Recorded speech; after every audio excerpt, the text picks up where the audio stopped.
My name is Jessica Monroe. I'm 34. And last Thanksgiving, my sister stood up with a wine glass in hand and told me I wasn't part of the family anymore. It wasn't a joke. There were no smirks, no drunken laughter, just silence, tension, and the sting of cranberry sauce sitting untouched on my plate. And I just sat there, blinking at her like I'd misheard. "I'm sorry, Jess," she said in that careful, performative voice she always used when pretending to be noble. "But we talked. We all agreed. You've made things difficult for too long. We voted." My sister's name is Sabrina Carter, the golden child, the one who always got the extra scoop of dessert, the bigger bedroom, the softer consequences. She smiled at me, but it wasn't kind. It was rehearsed. Next to her, her husband Evan clapped. Clapped. Then my mom, Marlene, gave this weird flutter of applause too. My dad, Jack, just stared at his plate and nodded slowly, like he was being told bad news by a dentist. I didn't cry.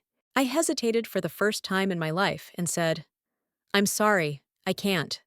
The silence on the other end lasted 8 seconds. I counted. That was the beginning of my erasure. I was the family fixer for as long as I could remember. When I was 23, I drained my savings account to pay for Sabrina's emergency jaw alignment surgery. I ate peanut butter crackers for weeks while she sent me selfies with her new smile. When Mom was drowning in credit card debt from her online shopping addiction, I quietly paid it off. When Evan's failed gym startup needed just a little seed money, I wired him 20 grand without blinking. All of it, every cent, I documented later. I had to.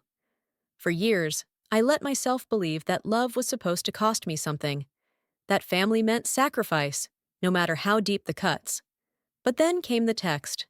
2 months ago. I was scrolling through my messages while waiting in line at the grocery store. Sabrina had texted me, presumably by accident.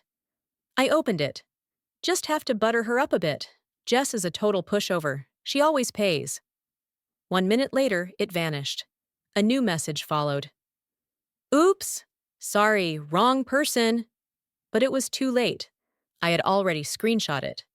I stood in that checkout line, holding a loaf of bread, and a betrayal so sharp it made my chest burn. That night, I barely slept. The text kept replaying in my head like a broken record. "Jess is a pushover. She always pays." I told my best friend Elena, someone I'd known since middle school. She looked me straight in the eye and said, "You need to stop bleeding for people who wouldn't even offer you a Band-Aid." That sentence cracked something in me. I went home, dug out a shoebox from the back of my closet, and started piecing together everything. Every Venmo, every bank transfer, every invoice, every tearful thank you that in hindsight felt more like manipulation than gratitude. It wasn't vengeance. Not at first. It was clarity. I needed to see the truth spelled out in numbers and paper. The folder grew heavier by the week. And that's how I found myself driving to my parents' house with it on the seat beside me, like a quiet passenger. The sky outside was steel gray. The trees are bare. It was Thanksgiving, but I felt no warmth in my bones. I'd considered not showing up. I'd nearly turned back twice. But then I remembered Lily, Sabrina's daughter, my niece. She was the only reason I ever kept my head down all these years. Her drawings still decorated my fridge. Her giggles still echoed in my voicemail. But showing up with that folder meant letting her go. And I had to. I parked. I turned off my phone. I walked through the front door, knowing I wouldn't leave the same. Back at the table, Sabrina stared at the spreadsheet. Evan reached over and yanked it from her hands. "What the hell is this?" he asked, scowling. "It's an itemized list," I said, "of every loan, every payment, every time I bailed this family out." He looked down at the bottom of the page. $92,480. Holy! Dad looked up for the first time, jaw clenched. Mom's fork slipped from her hand and clattered onto the plate. This is a private matter," she stammered. "It stopped being private," I said, my voice cool, "when you started clapping." I flipped to the next page, and the unraveling began. The second page of the folder was a screenshot, not of numbers, not of dates, of words. One sentence, captured forever in pixels. Just have to butter her up a bit. Jess is a total pushover. She always pays. Sabrina's voice caught in her throat. Her hand trembled. I watched her lips part as if to say something. Anything. But nothing came. Her throat worked soundlessly, and her jaw tensed. Yay, you weren't supposed to see that, she finally whispered. You're right, I said quietly. I wasn't supposed to see a lot of things. My voice was low and calm, but inside, everything in me was screaming. Not from anger anymore, from a kind of grief that didn't come with tears, just a hollow ache, the kind that made even air feel heavy. Evan leaned over her shoulder to look again at the text, then at me. I don't get what your goal is here, he said. Are you trying to humiliate us? No, I replied. I'm trying to show you what I've seen for years, what I've tolerated, what I've paid for, literally and emotionally. And then I turned to the page behind it. The hotel bill. This one had taken time to find, and even longer to accept. It was from a business trip Sabrina had taken to Miami nearly a year ago. I'd paid for the flights, the hotel, the meals. At her request, she had told me it was for a beauty expo, a last-chance opportunity to meet distributors for her spa line. She even cried on the phone and said this was make or break for her future. I'd wired her nearly $4,000 that same night. But the hotel bill told a different story. It showed spa services for two, a couple's massage, a dinner for two, champagne included. And this, a signature on a second guest line. Lana R. I didn't know Lana, but I remembered a long-ago conversation with Evan about fidelity. How Sabrina once accused him of flirting with a client. He swore he never would cheat. Now I looked at him. He was reading the bill, and then he looked at her. Who the hell is Lana? He asked. The question hung in the air like the smell of burned stuffing. Heavy. Bitter. Sabrina's head jerked up. What are you implying? She snapped, but her voice was too shrill, too fast. It was a friend, a colleague. Evan slammed the paper on the table. You told me you went alone, he growled. You told me you were networking. I was. With champagne and a spa package? Mom reached for the papers, but I pulled them away. No more cover-ups, I said. You all wanted me gone. Fine. But you're not going to erase what I've done for this family. Dad stood slowly. His voice was rough, like gravel dragged across a road. Why now, Jessica? He asked. Why this way? Because you voted, I said, looking straight at him. You let them vote me out. And you nodded. His face twisted. Maybe in shame, maybe not. You didn't ask why I said no. You didn't ask if I was okay. You just clapped. Mom reached for my arm. We were upset, hurt. Sabrina told us you'd become difficult. No, I interrupted. I just started saying no. That's all it took. And it was true.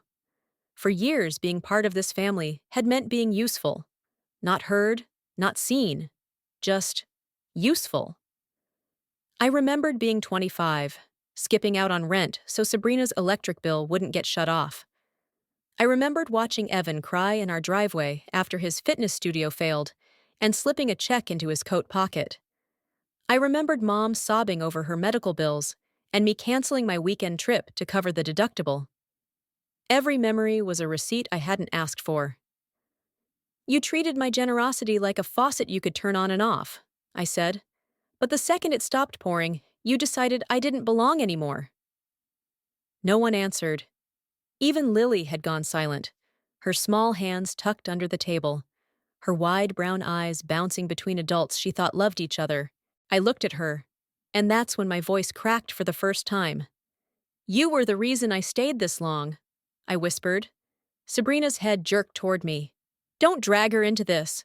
I'm not dragging her, I said, tears welling despite everything. I'm letting her go. My niece was only 8, and she didn't deserve this scene. but she also didn't deserve to grow up thinking love only comes with conditions. That kindness is weakness. That silence is the price of acceptance. I swallowed hard. I loved you all, I said, but I won't love you like this anymore.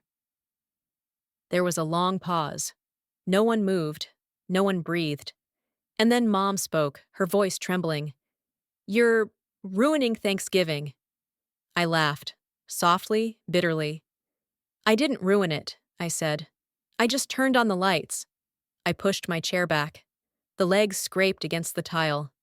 I stood slowly, each movement feeling like shedding an old skin. Jessica, wait, Dad said. But I was already walking toward the door. Sabrina's voice cracked behind me. You're making a mistake, she called after me. We're family. I turned around, standing just at the edge of the dining room. No, I said. You voted. Remember? And then I left. I didn't run. I didn't slam the door or look back over my shoulder like in the movies. I just walked, step by step, heels clicking against the cold porch wood, one hand gripping the car keys, the other still warm from where it had held the folder. The moment the door closed behind me, the air outside felt different. Thinner, cleaner, even in the bite of November chill. I exhaled, my breath fogged up in front of me like a ghost finally leaving my body.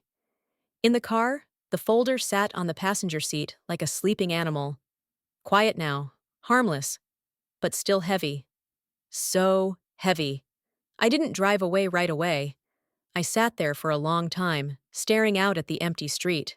Across the road, Christmas lights blinked lazily on a neighbor's porch. Somewhere, a dog barked. Ordinary things, beautiful in their ordinariness. I reached for my phone. Dozens of missed calls and texts were already pouring in. Mom, Sabrina, Evan. Most unread. Some only previews. You blindsided us. I can't believe you did this to Lily. Come back and talk like an adult. You misunderstood. That was private. Private. That word stuck with me, like my pain had been their secret to keep. I turned the phone off. That night, I stayed in a motel off the interstate. Just a simple, clean place with white walls and the faint smell of lemon cleaner. I showered twice. I didn't sleep much. But in the morning, I did something I hadn't done in years. I opened my laptop, typed in the address for a law firm I'd bookmarked weeks ago, Wesley and Hartman, LLP, and scheduled a formal appointment. At the consultation, I met with a woman named Melissa Vaughn, a lawyer, maybe 10 years older than me, with short hair and a firm, kind face. She listened, not just to my story, but to everything underneath it.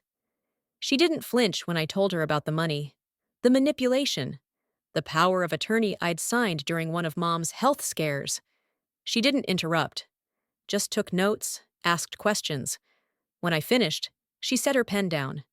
Jessica, she said, your story isn't rare, but your courage is.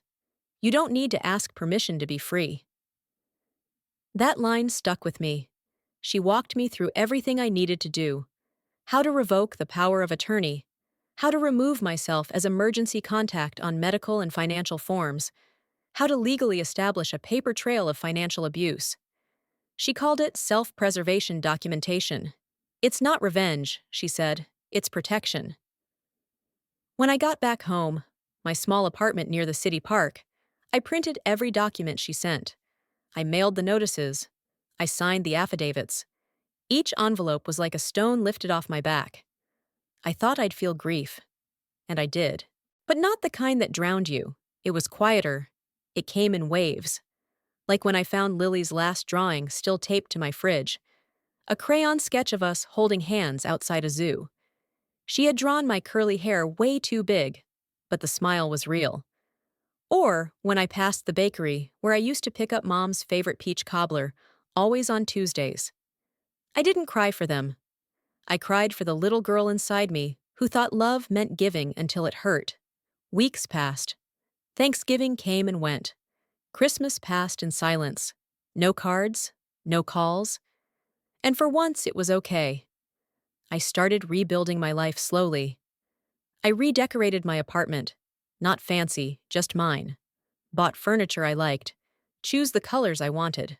No secondhand couches from Sabrina's renovation throwaways. No guilt-laced gifts from Mom. Elena came over every Friday night. We ordered Thai or tacos and watched movies from our teenage years. She never asked how I was doing. She just knew when to hand me tissues, when to laugh too loud, when to say nothing at all. One Friday in January, I told her about the hotel bill again. "How long do you think Sabrina's been lying to Evan?" I asked.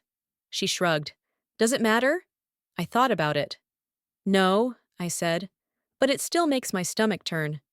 Elena leaned back against the couch. "Maybe it's not about the lies anymore. Maybe it's about what you're finally choosing not to believe." She was right. I'd stopped believing I had to earn my place in a family that only needed me when it was convenient. Still, it hurt to know I'd never get to see Lily grow up. That was the one bruise that wouldn't fade. One day, I got a letter. Handwritten, no return address. Inside was a single sentence. "I'm sorry I made you feel small." It wasn't signed. But I knew the handwriting, Sabrina's. I didn't respond, because sorry wasn't enough anymore. Forgiveness, I realized, doesn't mean reopening doors. It just means letting go of the weight you've been dragging behind you. I kept the letter, folded it neatly, put it in the same manila folder, the same one that changed everything. I no longer looked at it with anger. It had done its job. It had spoken the truth when I couldn't, when I was still afraid. And now, I wasn't afraid anymore. February came with a soft snow, the kind that blankets everything in hush and makes even the loudest cities sound like small towns. I stood by my apartment window, coffee mug in hand, watching flakes tumble slowly past the glass. On the counter behind me sat the manila folder. I hadn't touched it in weeks. I thought I would burn it or throw it away. But there was something sacred in keeping it. Proof that I wasn't crazy. That's what I remembered wasn't a distortion of hurt, but an honest recounting of harm. That folder had been my voice when mine felt too soft to matter. But as the snow piled against the windowsill, I realized something else. I didn't need it anymore. Not really. I had already made the most important decision. I chose me. That weekend, I dropped off a notarized form at the courthouse, the final paperwork severing the last joint account I had with my parents. The teller looked at me, then at the form, then back up at me. "Are you sure?" she asked. I nodded. "I'm finally sure of something." She smiled, handed me a receipt, and wished me luck. Walking out of that building felt like walking out of the cage I hadn't even realized I was in. But healing isn't linear. I knew that. A few days later, I got a voicemail from Evan. His voice was tight, clipped, the way someone sounds when their pride has been punctured. "I'm sorry," he said. "You were right. I didn't see it, not until after." He didn't say what happened exactly, but I didn't need the details. The way he said it, after. I knew Sabrina's house of cards had finally fallen. Then came the email from Dad. Short, formal, apologetic in the way only old men raised on silence could be. He didn't ask me to come back, just said he hoped I was safe, hoped I was okay. There was no reply, because some doors aren't meant to be reopened. Still, I'd be lying if I said I didn't sometimes miss the echo of Lily's laughter in the background of family calls. I missed her questions, her drawings, her gummy grin when she hugged me too tightly. But that's what healing is. Grieving what we lost, even if we lost something we never truly had. It was March when Elena came by with a box of old photos she'd found from high school. "God," she laughed, holding up one of me in braces and a sideways ponytail. "You loved those cargo pants." I rolled my eyes and tossed a cushion at her.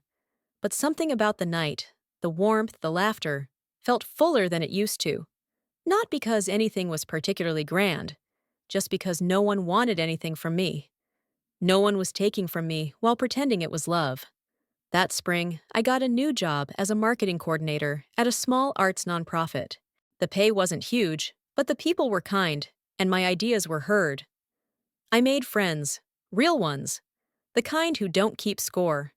My apartment slowly transformed. The gray couch I picked out myself. The painting of the lake I found at a yard sale. A bookshelf filled with paperbacks I wanted to read. Not the ones Sabrina donated to me when she didn't want to move them. And then there was the mug. A white mug. Simple. No floral patterns. No corny slogans. Just one word in clean black lettering. Jessica. It made me cry the first time I saw it in the store. I don't know why. Maybe because it didn't say world's best sister, or auntie number one, or any other label I used to cling to like a life raft. It just told me. One morning, I sat at my small table, sunlight slipping through the curtains, hands wrapped around that mug. I took a sip and closed my eyes. It was quiet. Not the lonely kind. The peaceful kind. And it struck me. This is what safety feels like. No gaslighting, no guilt, no pretending. Just me. Just this. A few weeks later, I got a letter in the mail. No return address. But I knew the handwriting. Lily. The letter was short, printed in a mix of block letters and cursive loops. I miss you. Mom says you're on a trip. I hope you're having fun. I got a new bike. It's blue. Love. Lily. There was a drawing, too. She and I are on a park bench, holding hands. I was crying in the picture, but she drew hearts around my head. I pressed the paper to my chest and closed my eyes. For a moment, the ache returned. That raw, pulsing ache of loss. But I didn't cry. Instead, I found a clean sheet of paper. Dear Lily, I miss you too. More than you know. Love always, Aunt Jess. I didn't send it. Maybe someday I will.